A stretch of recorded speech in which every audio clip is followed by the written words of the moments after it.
Sio kila kitu kilichoandikwa si kweli. Kuna watu wanajua kuongea vizuri. Yaani wanataka ukiongea vizuri ina maana kwamba ni kweli. Lakini hali ya namna hiyo ipo sana. Sana. Katika taifa letu, lakini katika mataifa mengine pia. Manake unasema useme correctly, diplomatically correct. Yaani useme unakuwa sahihi kidiplomasia. Yaani kuna namna ya kuongea.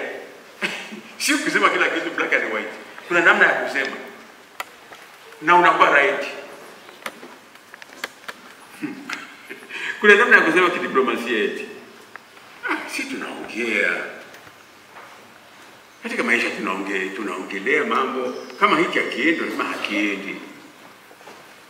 Lakini sio unasema kwamba mimi kwa mtizamo wa mbali, nadhani kama tungeangalia kwa mtizamo mwingine, jambo hili lingeweza likawa bora zaidi.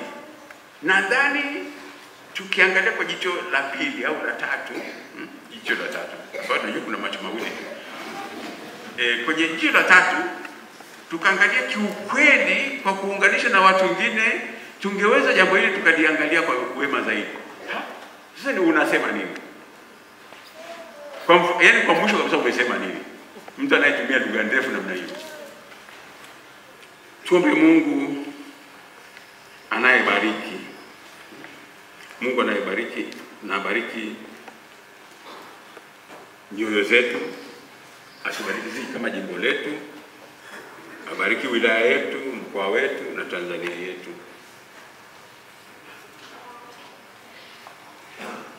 Sasa naomba nimalizie kwa kusema neno kuhusu hawa mamonsiyori. Mamonsiyori ni nafasi tu ya kuteuliwa. Nafasi ya kuteuliwa, nafasi ya heshima. Unateuliwa ili uwe kama inaandikwa kwenye barua yao, kapelano wa Baba Mtakatifu. Kapelano wa Baba Mtakatifu katika jimbo fulani. Na hicho cheo kinaenda kwa kuomba. Sio kwamba hawa waliomba, hapana.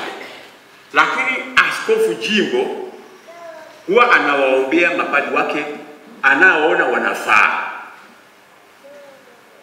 kati ya mapadri wake. Lakini lazima wawe na umri wa miaka 65 kwenda juu. Ndio maana unaona hakuna kijana pale kati ya wawili. Hakuna padri kijana pale. Wazee waliokula chumvi nyingi. Hasa hao wanakuwa makapelano wa Baba Mtakatifu, kwa sababu Baba Mtakatifu Yesu anakaa pale Roma. Anakalia kiti cha Petro pale Roma. Lakini utawala wake unaenea dunia nzima. Dunia nzima. Na kumbukeni utawala wake ni utawala wa kiroho. Ni mchungaji mkuu. Kwa hiyo anatumia watu mbalimbali katika kufikisha ujumbe wake kwa watu huko duniani kote. Na kati ya watu ambao anatumia ni hawa makapelani. Kapelano, monsinyori, kapelano wa kiti kitakatifu. Na jimbo linaomba watu wa namna hiyo ili lipate heshima hiyo. Kwa hiyo sisi tunapata heshima ya kuwa na makapelano wa Baba Mtakatifu. Tunapolenga miaka 50 ya jimbo tangu tutangazwe kwa jimbo, sasa tumepewa hiyo nafasi, hiyo heshima.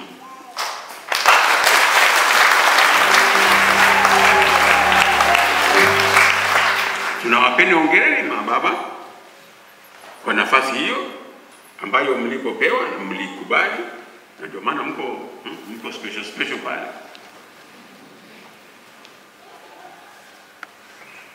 Na ukumbuke kila askofu naye ni kapelano, kila askofu. Na mimi hapa na Baba Koda ni kapelano. Kapelano wa Baba Mtakatifu. Kwa hiyo tunarahisisha uongozi wa Baba Mtakatifu. Na hawa mamosinyori kazi yao ndio hiyo pia.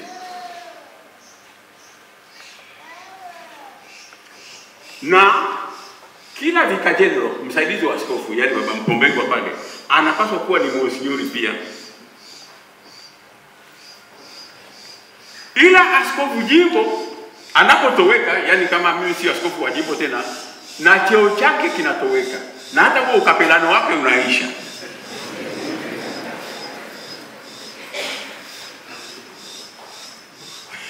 Yuko pale mwisho kidole. Na ukapelano wake unaisha. Lakini ukapelano wa askofu ni wa kudumu, na huu ukapelano wa hawa mababa wawili, yani Padre Beda na Padre Novatus, ni wa kudumu pia. Wataendelea hivyo mpaka maisha yao yote. Sasa tunawateua na kuna investigation inafanyika, sio kwamba ni hivi vitu. Kuna uchunguzi unaofanyika pia.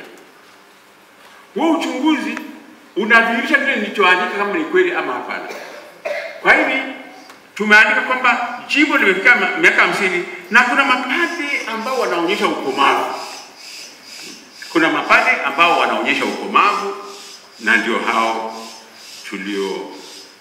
Tena nilipendekeza watatu. Wawili majibu yakarudi kwamba hiyo imekubalika, wawili ambao ndio hawa, na mmoja ikakataliwa. Mmoja alikataliwa.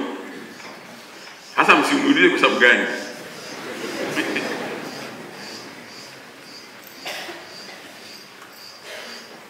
Kwa hivi tunaposema ukomavu wa jimbo, na wenyewe lazima waonyeshe kwa matendo kwamba mmekomaa, mmefanya jimbo liwe linaonyesha ukomavu, jimbo lisimame imara.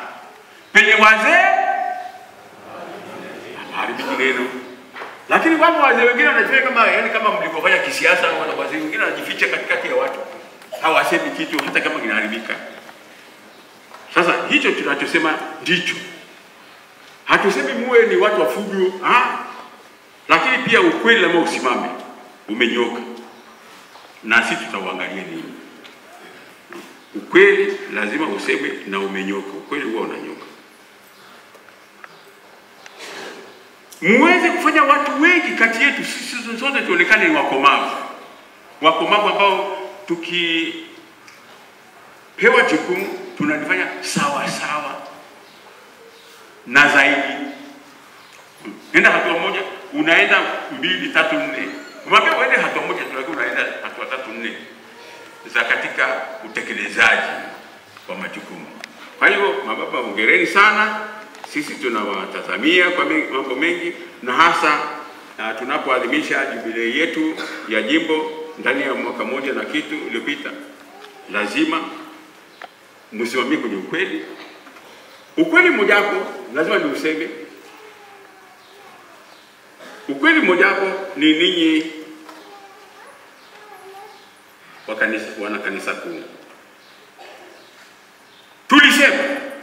Tulisema kwamba tutaweka madirisha ambayo yako special ya utakatifu, kuvutia utakatifu kwenye kanisa letu, kama ilivyo majimbo mengine, makanisa mengine. Nakwambia kuna watu ambao walipinga kabisa hapa.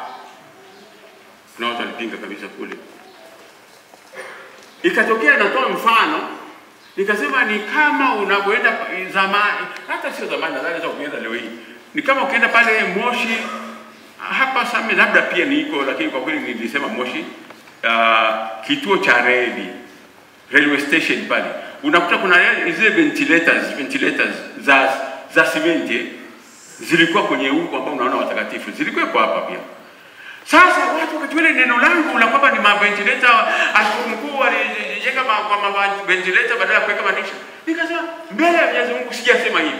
Naheshimu sana kazi iliyofanyika ya baba askofu mkuu Libulu kwa miaka ile ambao anapambana jimbo jipya, lakini tumefika mahali ambapo ni miaka karibu 50 baadaye labda tunabaki vile tunafanya jubilei ya jimbo ambayo tunabaki na ventilation zile, kwani hakuna namna nyingine ya kutoa madirisha. Ni madirisha nimesema, wala si hizi kuta au si nguzo. Lakini kuna watu wanaruka hapa na maneno mabaya. Nikasema jamani, tuheshimu tulichokisema. Tunasema kwamba ni hizo ventilator tuweke madirisha kama yale mnayoyaona sasa hivi. Asanteni sana wana kanisa kuu.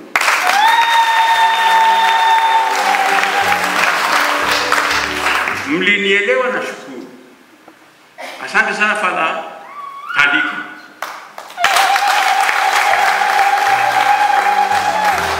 Ulielewa jukumu, asante.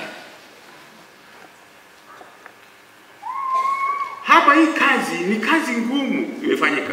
Najua kuna wengine walianza, usio kafikiri ni wewe wa kwanza Father Kadiki. Kuna wengine walijaribu, lakini kwa kweli hawakufika mbali. Hawakufika mbali. Hii kazi mnayoona hapa kwenye sakafu bado hatuweka tarazo, Tarazo itakuja. Haijawekwa bado. Lakini kazi ya kuleta level kwenye kanisa. Hii kazi ni kubwa sana. Kote tu mpaka kule za Kristo, mpaka wapi kila mahali tumeweka level hiyo. Ni kazi kubwa sana. Mpaka hapa altareni. Ni kazi ngumu sana. Mpaka makaburi, kuna kaburi moja lilikuwa pale. Tumeongeza makaburi mawili zaidi. Sio unakuja kutomboa baadaye, sio unatindua baadaye. Kwa nini usifanye wakati huo ambao tunafanya ukarabati mkubwa? Kwa hivi bwana kanisa kuu nawapa heshima hiyo, kwa sababu mmeonyesha mfano. Ni lazima kanisa kuu la Same au jimbo lote, lakini Same lionyeshe mfano na wengine watafuata. Kama sisi tunakuwa wa mwisho kanisa kuu, hamna wengine watafuata nini? Kwa hivyo naelewa juhudi mnazofanya ndugu zangu wapendwa kwenye makanisa yenu, parokia zenu. Naelewa kabisa. Naelewa mnachojinyima, lakini mfano naomba muangalie hapa kanisa kuu.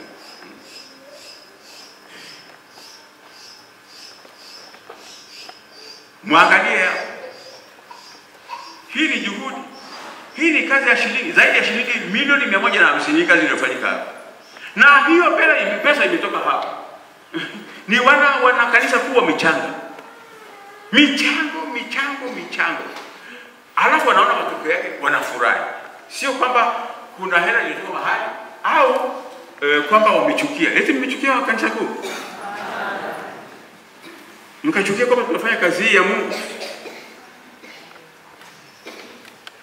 Wapo kati yetu mabali, mnakaa hiyo hapa hamna kitu. Hapa kwenye kanisa kuu, hapa mjini hapa hamna kitu. Lakini imepatikana wapi? Hapa. Watu wa hapa. Wapo watu wanasema kwamba hapa hakuna tena watu baada kuanza kikao cha majevu cha kule Sterling na si wapi Kabambugu. Wanasema hakuna tena watu. Watu nimeambiwa wapo. Na watu ndio ninyi. Ninyi mliofanya kazi hii. Watu. Kwa hiyo tujipe moyo kwamba Same tunaweza. Chukieni, naona wengine wanaanza kuchukia na kuangalia chini. Chukieni, lakini nakwambieni. Chukieni. Lakini Same tunaweza. Same tuko vizuri. Mimi lazima nipokee watu niliopewa. Kondoo niliopewa ndio ninyi na mnaweza pamoja na mimi. Ndio.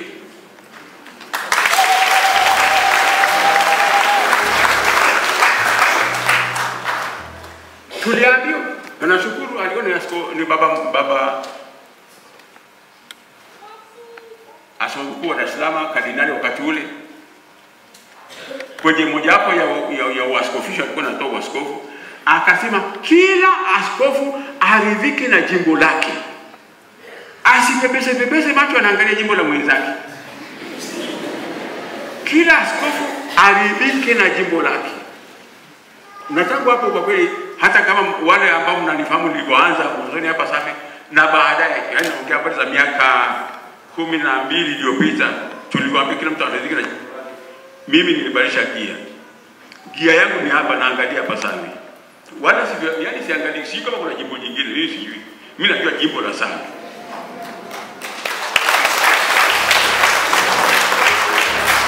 Na jimbo la Same tutatoka. Toa story unayotaka, si kukoje, si milima. Mimi si hesabu hiyo kitu ya milima. Milima ni kitu gani? Milima si nani tu, ni sehemu ya ardhi. Kwa hiyo sisi tuchape kazi kazi ya Mungu, na nyie watoto nishawaambia, na hata nyie mtoe, hata nyie watoto mtoe. Ulie na shangazi yako, ulie na baba yako na mama yako na mjomba, ulie nao, watakupa kitu kidogo na we utoe. Na kuna wakati hao watoto walitoa mfuko wa simenti, yani mlinifanya pale nikatoa machozi.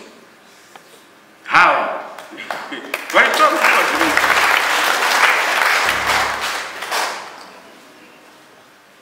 Na vijana wa sekondari hasa pale Sameseki wakabeba mifuko yao, walitaka kutoa sijui mifuko 8 shilingi ngapi, hakufikia vizuri, ilikuwa ni mifuko 7 tu, na wakaomba mchango hapa mbele ya simenti na wilibaro simenti na wilibaro, halafu wakaomba msaada hapa, tukapata tena ila zingine za kufanya mifuko nyingine si 10. Kwa hivyo tuwe tunakuwa na ubunifu katika kufanya kazi ya Mungu. Tunaona watu wanakuja hapa mjini, hawa kuteleza hawa. Wanakuja hapa mjini wanaona sisi tunaona Same hakuna kitu, lakini wao wanaona kuna kitu. Hawa makanisa ambayo sitaki kutaja kwa majina kwa kweli. Sio kama siwajui, lakini sitaki kutaja kwa majina. Kwa sababu neno unalosema in public linatembea sana. Kwa hivi wanaona wanakuja hapa, wanaweka turubali hapa mjini, turubali wanapiga kelele zao na nini na spika kubwa, maspika makubwa, mpaka watu majumbani wanateremka kwenda kuwaona kule wanatoa. Hapa ulitoa shilingi 100, 200, lakini kule utatoa shilingi 5,000, 2,000 mpaka 10,000, na kunaenda kwa viwango jinsi unapokaribia altare. Kama nyewe watoto kukitoa zaidi, na nyinyi mapadi hapa, jinsi unakaribia altare ndivyo unatoa zaidi, unakaribia mahali patakatifu. Kama ninyi kule nje kule mngetoa kidogo, unatoa kidogo maana uko mbali sana. Lakini kama wewe mpiga picha angetoa nyingi, kwa sababu yuko hapa karibu na kuzunguka karibu na altare hapa, angetoa nyingi. Kwa hivyo yani tunatumia mbinu za kuishi, mbinu za ujanja. Sisi hatutaki kutumia ujanja, lakini tutumie mbinu takatifu. Kama huyu baba anatumia tu baraka tele, kila kitu baraka tele.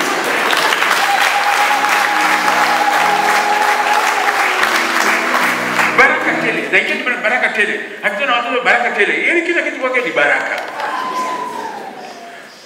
Mahali sana kabla mimi sina nataka bwana ni pesa, sio mambo ya baraka. Watu wengine wanajibu namna hiyo.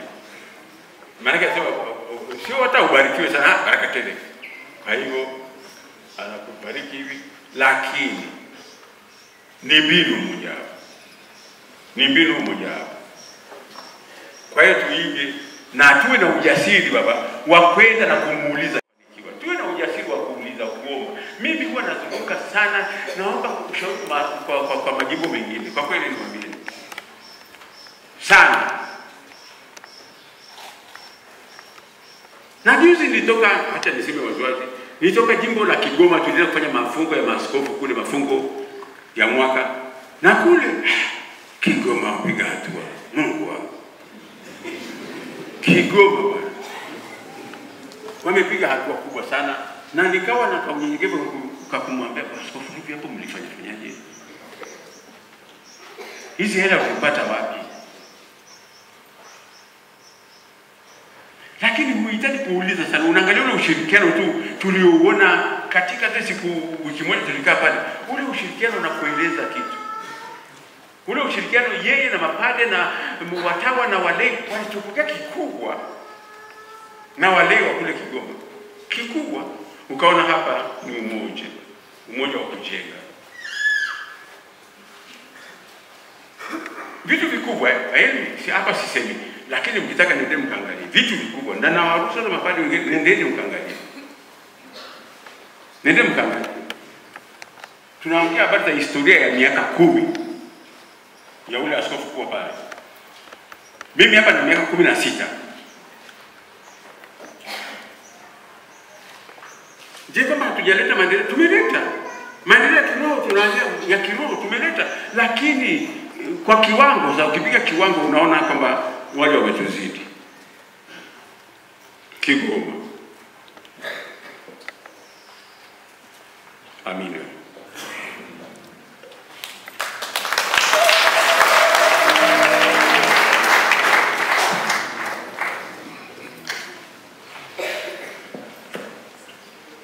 Sasa itafuata kuwapokea na kuwabariki rasmi mammonsinyori wapya pamoja na mavazi yao.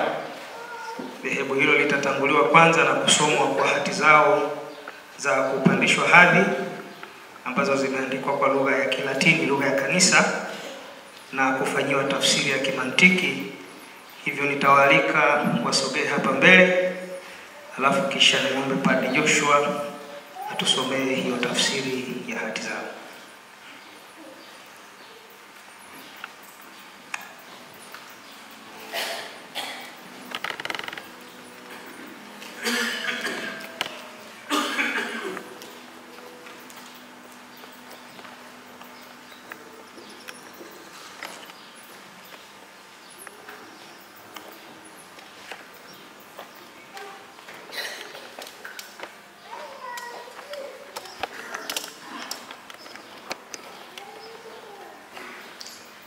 Sekretarieti ya nchi. Baba Mtakatifu Francis kati ya makapelano wake anampandisha Mheshimiwa Padre Peda Christopher Ishika wa Jimbo Katoliki la Same kuwa mmojawapo wa wenye kushika cheo hicho kutoka makao makuu ya Vatikani tarehe mosi Desemba 2024.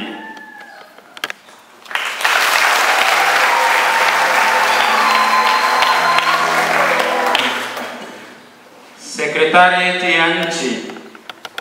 Baba Mtakatifu Francis kati ya makapelano wake anampandisha Mheshimiwa Padre Novatus Silveri Mrigwa wa Jimbo Katoliki la Same kuwa mmojawapo wa wenye kushika cheo hicho kutoka makao makuu ya Vatikani tarehe mosi Desemba mwaka 2024.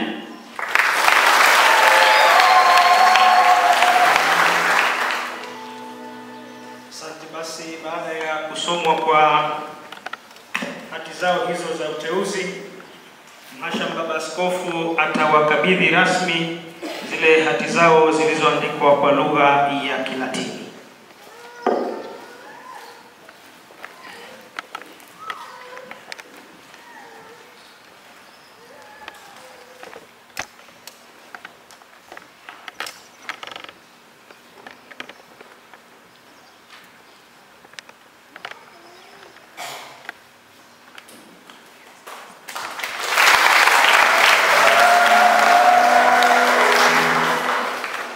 Kisha baada ya kukabidhiwa hati hizo, itafuata sasa rasmi sala maalum ya kuwabariki, na wakisha kubarikiwa yatabarikiwa pia na mavazi yao ambayo wakishabarikiwa basi wataenda kuyavaa, na kisha wakishayavaa basi watarejea mahali hapa, na baada ya kurudi hapa tutarudia wote kwa pamoja makuhani zile ahadi zetu za kipadi. Hivyo ni waombe wapige magoti kwa ajili ya kupokea baraka hiyo maalum, na wengine tusimame.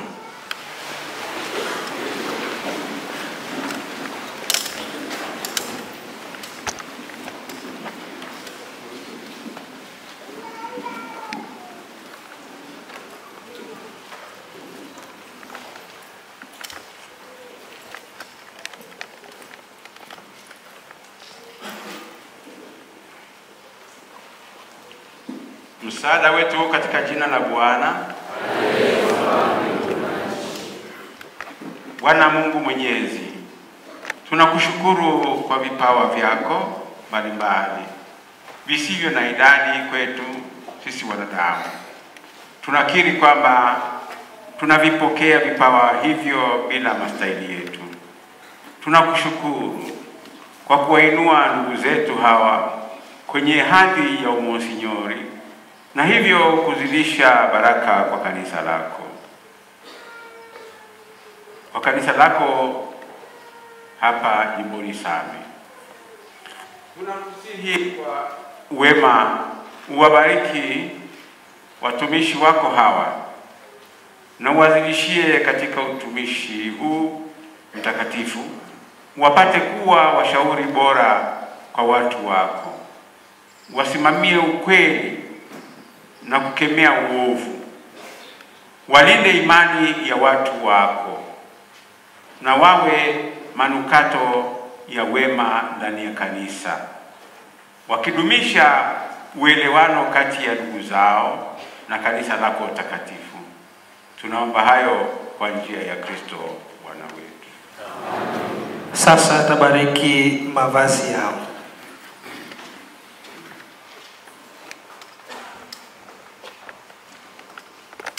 Bwana Mungu Mwenyezi, tunakusihi kwa unyenyekevu wako uyabariki mavazi haya, yaani vireta na sashi maalum kwa ajili ya watumishi wako hawa. Kwa kuyavaa mavazi haya, wajaliwe neema yako ya kitume, kusudi waivae roho ya mwanao siku zote. Wavikaze viuno vyao kwa ajili ya utumishi, na wajikinge vichwa vyao dhidi ya mashambulio ya mwovu Shetani, kama vile ulivyomjalia Elisha neema ya pekee kwa kulichukua vazi la mtumishi wako Elia. Kadhalika nao wajaliwe neema ya wokovu kwa kuyavaa mavazi haya. Tunaomba hayo kwa njia ya Kristo Bwana wetu.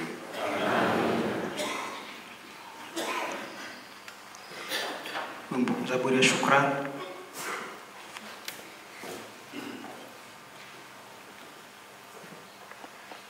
Sasa wataelekea kuyavaa mavazi hayo, wakati huo na sisi tukae.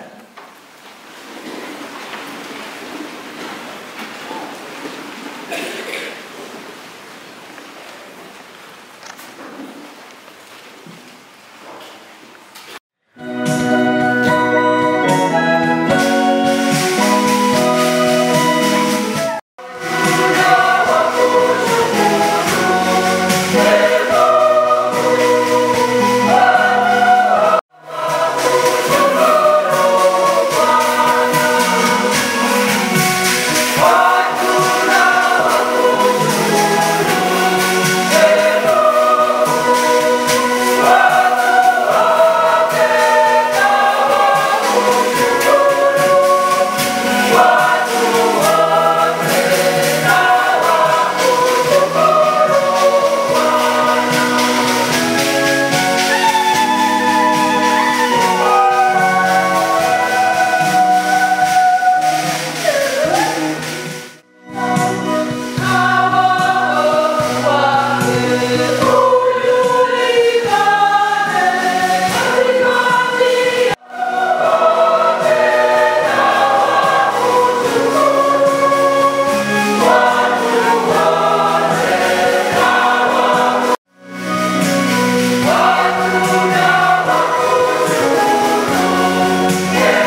Basi tunawaomba warejee altareni, na wakati huo makuhani tujiandae kwa ajili ya kurudia vile viapo vyetu.